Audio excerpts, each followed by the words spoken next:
Hola a todos, soy Mariana Rivera Zapata, coautora junto con el profesor Antonio Echeverry Pérez del libro Camilo, una espiritualidad incluyente. Vamos a hablar un poquito de él el día de hoy.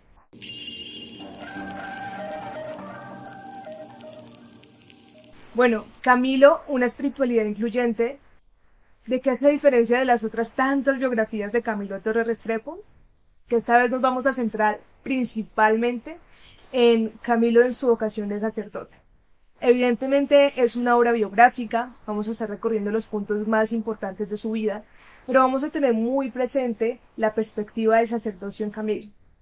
Yo creo que la perspectiva que más se ha tocado de Camilo Torres evidentemente es la de ser guerrillero, y fue la más polémica, pero queremos hablar un poco de cómo llega a eso, y por qué es tan importante a nivel del mundo católico hablar de Camilo Torres, al nivel del mundo académico hablar de Camilo Torres, y por supuesto a nivel de política hablar de Camilo Torres.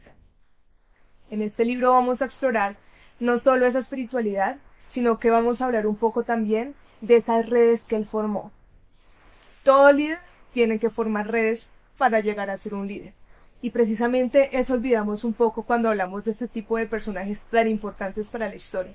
Pensamos que llegan con una estrella y que son elegidos divinamente, cuando realmente su camino fue construido poco a poco a través de las relaciones que fue formando en su vida. No solo porque aportaron otras relaciones que le abrieron paso en muchos escenarios, sino también porque nutrieron su visión política, social, espiritual.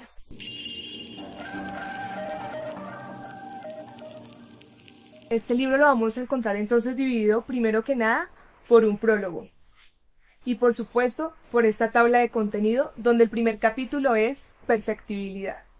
Esta perfectibilidad de Camilo Torres va de 1929 a 1947.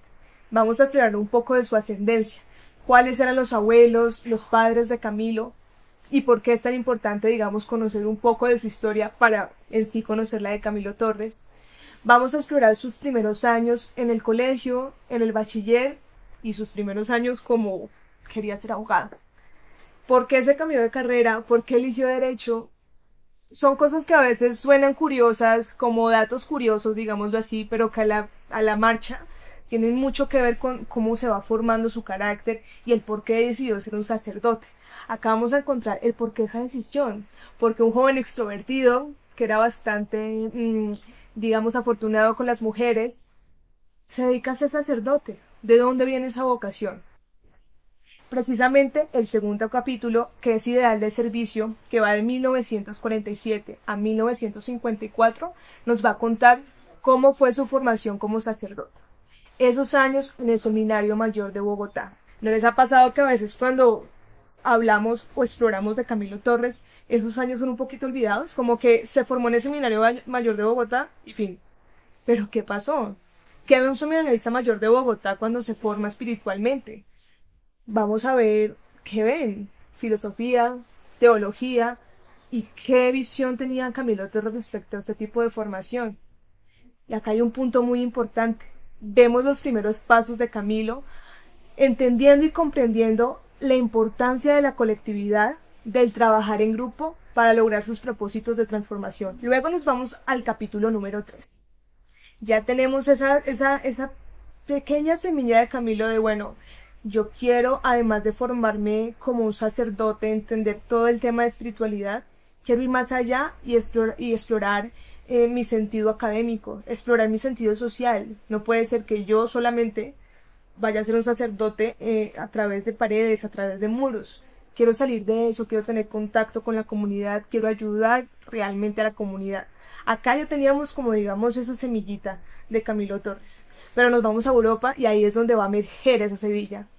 Ahí es donde realmente él va a entender que hay muchas cosas más que puede brindar como sacerdote.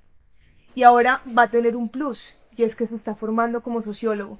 Entonces ya no solamente hay una formación espiritual, sino que hay una formación académica que respalda lo que pretende transformar Camilo. Y estos objetivos de transformación también los va a ver reflejados a la hora de relacionarse en Europa. Va a haber un mundo de maneras de transformar las estructuras sociales que va a quedar completamente anonadado y va a decir, yo tengo que implementar esto en Colombia. O sea, esto no está pasando en Colombia. yo quiero que esto pase en mi país porque lo necesita además.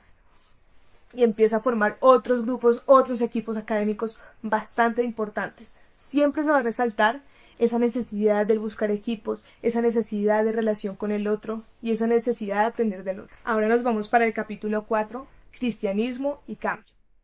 Llega Camilo Torres a Colombia, forma la Facultad de Sociología con Orlando Falsborda y acá empieza a surgir el gran movimiento de Camilo Torres, lo que él forma en el Frente Unido, el periódico, la manera en cómo se expande su solo nombre, la manera de que Camilo llena cualquier lugar en donde está, cómo se empieza a cimentar, desde dónde empieza, cómo es Camilo como profesor, será tan perfecto como profesor que como revolucionario. Y acá humanizamos un poco más a Camilo Torres, cuáles son sus fuertes, cuáles son sus debilidades, y entendemos un poco de que no era perfecto en todo, pero aún así la gente acogía su discurso porque tenía esa capacidad de llegar a tantas personas, esa capacidad de, a la hora de denunciarse, llegar a tantas esferas sociales, y es aquí donde empezamos a ver su discurso hacia quién va dirigido. Es un discurso que solamente va hacia los políticos, hacia las élites clericales católicas, y vemos que va a todos. ¿Cómo logra eso Camilo Torres? Pues acá se empieza a ver. Y también cómo empieza a implementar, digamos, su experiencia como sociólogo a la hora de realizar también una crítica de las estructuras que estaba viviendo el país y cómo las empieza a denunciar precisamente a través de la plataforma El Frente Unido, pero también cómo busca que la demás gente participe y haga parte de esta construcción de cambio. Finalmente, por lo menos a lo que se refieren los capítulos que van en la vida de Camilo Torres, está el capítulo 5 en conflicto y radicalización, que va del año 1965 y 1966.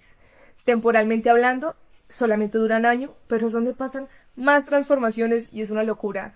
Este fue uno de los capítulos más complicados de condensar y digamos que es el capítulo que realmente es donde la gente más ha explorado porque es donde Camilo toma la decisión de ser guerrillero. Y acá no se va a explicar al 100%, es decir, acá no damos respuestas del por qué Camilo decidió ser guerrillero. No, acá a ustedes les damos los datos, les damos las fuentes y ustedes pueden sacar sus propias conclusiones. Hemos escuchado un sinfín de conclusiones del por qué creen que eligieron el ELN o por qué creen que se fue a combate. Ya depende de ustedes. Acá les contamos la historia y ustedes depende cuál creen que fue por qué la decisión de Camilo. Y precisamente en este último capítulo relatamos más a profundidad, no idealizamos muchos de estos grupos como en otros textos hemos visto que sucede.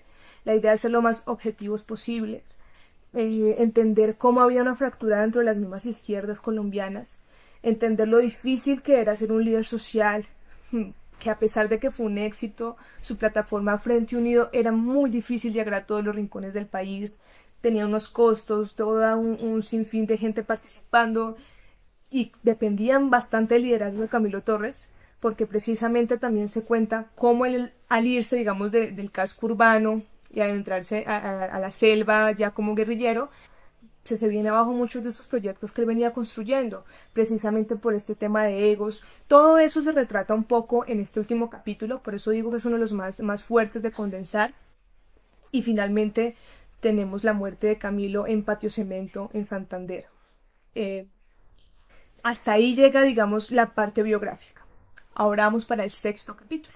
Este sexto capítulo vamos a estar explorando las redes y vamos a tener muy presente tres características. La primera, que no todas las relaciones conducen a un vínculo. La segunda, el nivel de complejidad, que puede ser intelectual, académica, política o social. Y por supuesto, la tercera, que son relaciones diacrónicas, es decir, estos vínculos en la mayoría de los casos se mantienen a lo largo de toda la vida del individuo. Y acá la metodología que utilizamos para diseñar las redes fue reconocer cuáles relaciones y vínculos eran de tipo privado o público.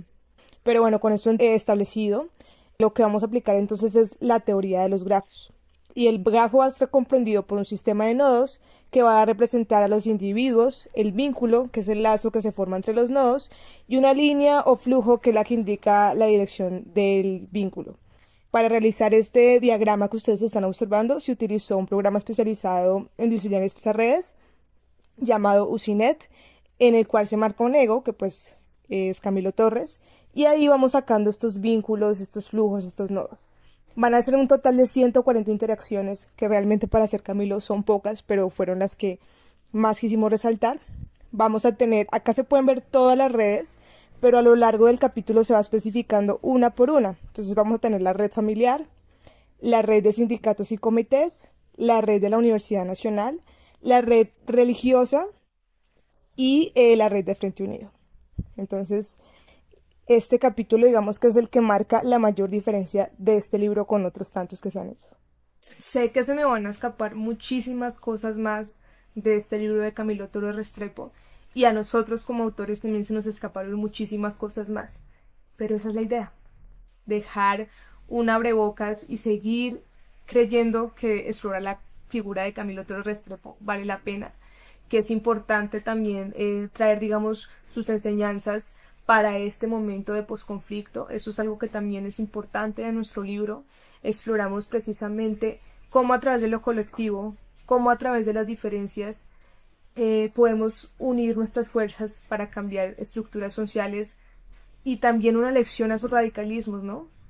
Entonces los invito y las invito a que lean Camilo, una espiritualidad incluyente. Agradezco mucho a la doctora Mabel López por haberme invitado a este canal de la historia detrás de los libros. Muchísimas gracias por este espacio, y pues espero que les haya dejado con ganas de leer esta maravillosa biografía a la cual le dedicamos todo el cariño y trabajo.